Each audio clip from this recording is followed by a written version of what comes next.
Por que você fotografa? Te dá aí 3 segundos para você pensar.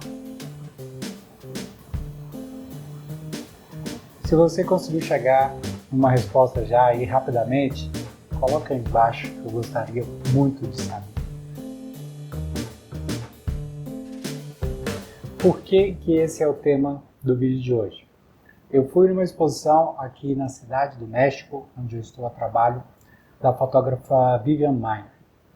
Para quem não conhece a Vivian Maier, ela foi uma fotógrafa de rua, mas que não trabalhou profissionalmente como fotógrafa, porque na verdade ela não se sabe o porquê, né? Mas o fato é que ela trabalhou quase que a vida toda como babá e outros empregos similares a esse, mas ela fotografava e fazia um arquivo das suas fotos. Tem um filme de 2013 chamado, em inglês, Finding Vivian Maier, que tem as diretrizes dele lá no site dela, tem no site dela também, vivianmaier.com, que tem fotos dela e tudo, você pode ver lá.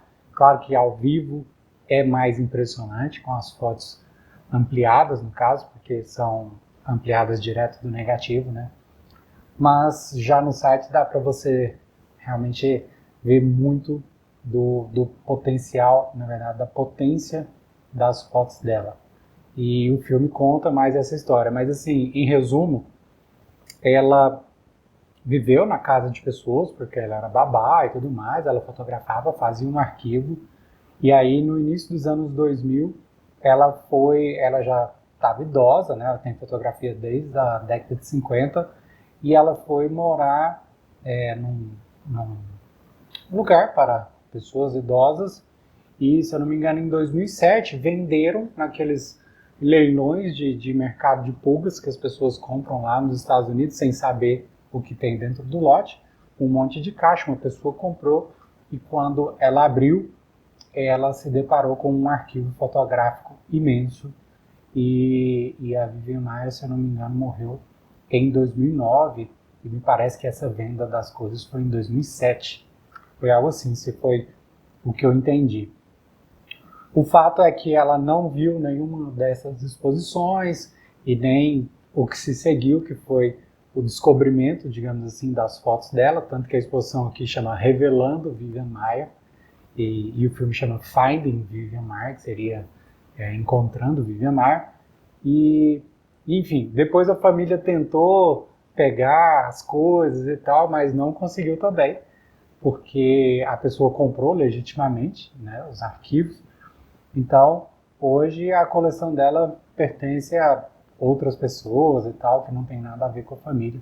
E o trabalho dela gera grandes coisas. Então, a partir disso, eu pensei em algumas coisas para falar aqui sobre a babá que fotografava e que tem fotos realmente fantásticas, né? Então, a primeira coisa é essa dicotomia aí que tentam colocar entre profissional e amador, né? Ela era amadora e dificilmente você vai ver aí fotógrafos profissionais, que temos tantos, né?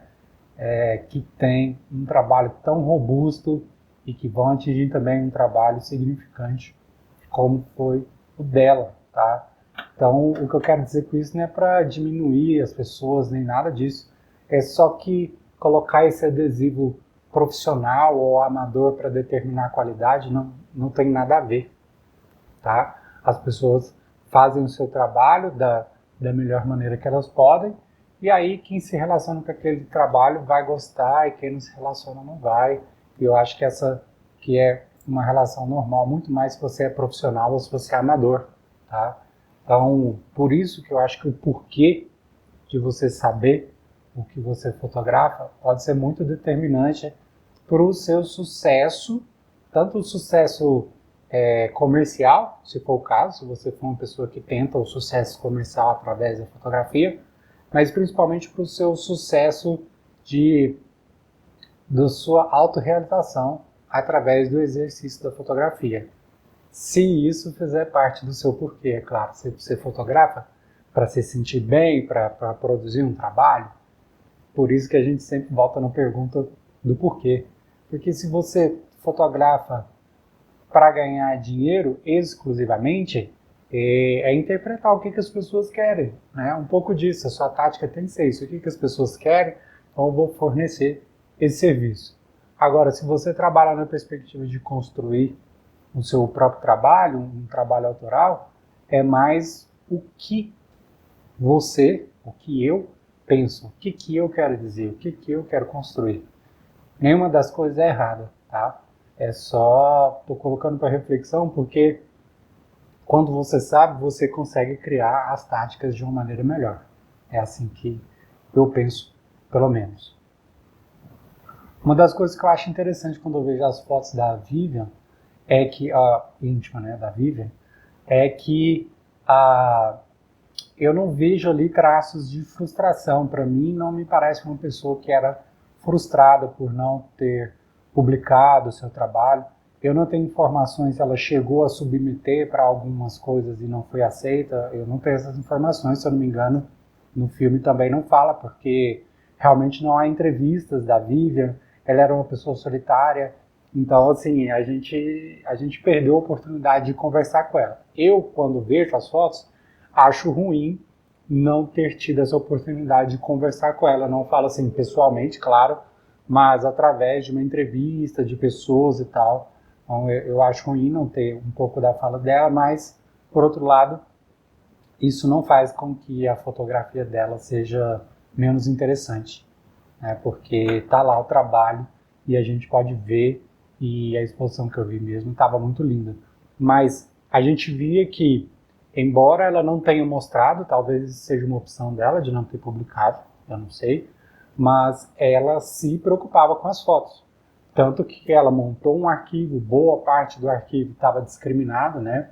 As épocas, as datas.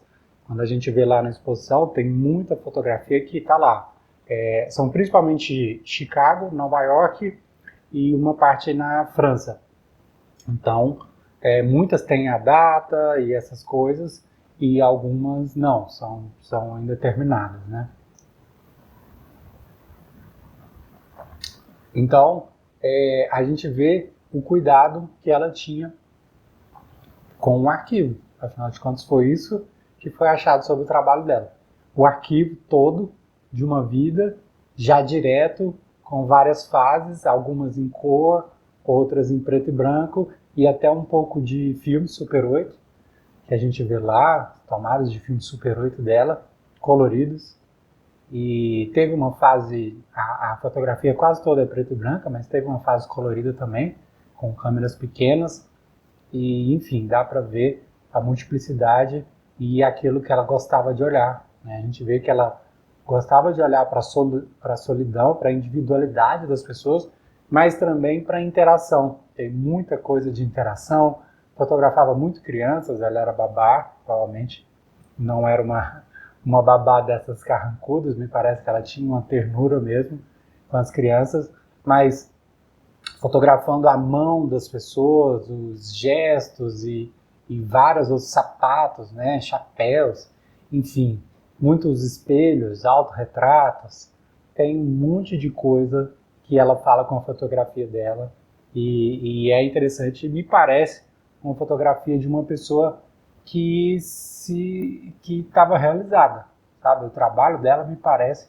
a fotografia de uma pessoa realizada com o seu próprio ato de fotografar. Tem algumas cópias que ela fez da época, engraçado que sempre tem um pouco de crop em relação a agora eles, né, interpretam com a cabeça de agora, colocaram a foto inteira, uma cópia muito bem feita, uma ampliação muito bem feita, mas existem algumas ampliações da época dela, que imagino que estavam no arquivo, ela sempre cropava um pouquinho, né? Sempre cortava um pouquinho ali. Isso é só uma curiosidade. Eu até preferia as fotos mais abertas do que as cropadas, mas é interessante ver como ela pensou na época, né? Que ela achava que ficaria melhor. Então a gente perde um pouco desse diálogo. Eu acho que conversar com as outras pessoas sobre o trabalho é um dos grandes porquês do meu trabalho. Então eu faço, mas eu gostaria de conversar com as pessoas também. Não sei se ela tinha essa vontade, fato que não aconteceu, mas que trabalho fantástico. E como espectador, quando eu sinto o sentimento de ver, né, esse tipo de trabalho, me dá vontade de conversar. E conversar tanto falando, igual eu estou falando aqui com você, quanto produzir o meu trabalho também, porque eu sinto imenso prazer em fotografar, enfim. Essa criação do arquivo eu acho que é uma coisa da vida toda mesmo e que vai ficando cada vez mais interessante, né? Muitos fotógrafos, os maiores que eu vejo assim, fotógrafos, enfim, não tô falando aqui de gênero, tá? Eles atingem a sua grande status depois de décadas de trabalho, décadas mesmo. Então, é claro que tem gente que já consegue hypar desde o início e tal, tem alguns nichos aí, e isso é ótimo também. Tomara que você consiga, se esse for o seu objetivo, mas o porquê é o que faz com que você continue fotografando, né? Se você conseguir atingir o seu porquê, eu imagino que você continuará fotografando e será uma pessoa feliz com a sua prática. Eu estou aqui na Cidade do México a trabalho, vou fazer mais vídeos sobre essa experiência, inclusive de como a fotografia de rua pode te levar para os lugares para trabalhar. Se você quiser saber mais sobre isso, coloca as perguntas aí, mas principalmente falando do seu porquê, do porquê você fotografa, né? Eu acho que isso é fundamental para você direcionar o seu olhar, para você construir sua prática, o seu trabalho e ganhar a vida com isso ou ganhar a paixão com isso, né? Ganhar aquela vontade de fotografar, manter o fogo aceso e manter o seu trabalho. Valeu? Prazer conversar com vocês mais uma vez. Meu nome é Renato Naves Prado, dessa vez direto da Cidade do México. Valeu, abraço. É nóis. She gives me loving like I ain't ever had. They toss me to the curb like a dirty dish rag. Say, boys, is the juice worth the squeeze?